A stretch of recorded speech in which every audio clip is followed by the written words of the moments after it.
कि आज उत्तर प्रदेश पूरे देश में जो अनुसूचित जाति और अनुसूचित जनजाति पर जो अत्याचार, बलात्कार, जो मर्डर की घटनाएं बहुत तेजी से बढ़ रही हैं, तो मैं आपके माध्यम से चाहूंगा कि उन्हें सरकार निर्देशित करे प्रदेश सरकारों को ये घटनाएं रोकी जाए, तभी इस समाज को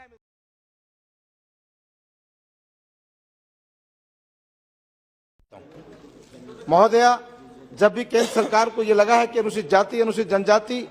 1950 की अनुसूची में किसी जाति को शामिल करना हो या किसी जाति का निष्कासन करना हो, तो इस प्रकार संशोधन कर उसको मूर्त रूप दिया जाता है। जिस तरीके से आज उत्तर प्रदेश में 5 जातियां इस विधेयक में आने के उत्तर प्रदेश में गौंड, धुरिया, नायक, ओझा और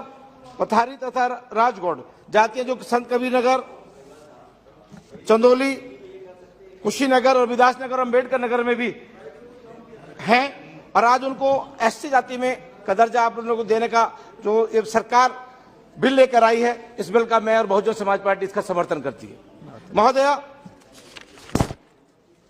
इस संबंध में मैं कहना चाहूंगा कि केवल सरकारी नौकरियों का जिस तरीके से आज प्राइवेट होने जा रहा है, दलित अनुसूचित जाति जनजाति को जातियों में लेने से उनका उद्धार नहीं हो सकता है, लेकिन उनको जो आरक्षण जो परम पूज्य बाबा साहब अम्बेडकर साहब ने जो आरक्षण की व्यवस्था संविधान में दी है, उसका भी लाभ उनको मिले, तब ये जाति आगे बढ़ने का सपना पूरा कर सकती है। महोदया, इस संबंध में कहना चाहूंगा केवल सरकारी नौकरी की बात की जाए तो सरकारी उपक्रम ही नहीं रहेंगे तो संविधान की मंशा के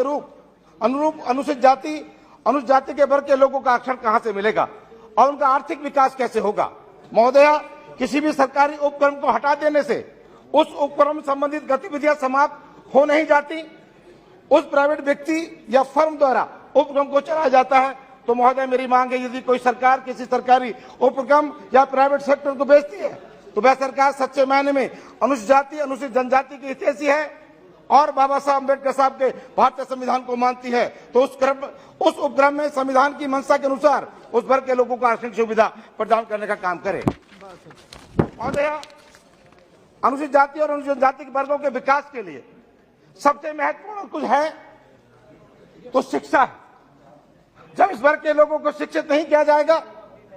तब इस समाज का विकास होना नामुमकिन है। कहने का अभिप्राय यह है कि केंद्र सरकार और कुछ राज्य सरकारें शिक्षा को प्राइवेट सेक्टर में देकर अपने ऊपर यह प्रश्न लगा लिया है कि वास्तव में अनुसूचित जाति और अनुसूचित जाति वर्ग की हितैषी हैं या नहीं। हम कह सकते हैं कि प्राइवेट विश्वविद्यालयों में और स्कूल कॉलेजों में आर्थिक रूप से कमजोर अनुसूचित जाति, अनुसूचित जनजाति के वर्ग के लोग बच्चे आज भी दाखिला नहीं कराने में असमर्थ हैं। इन सबको सभी का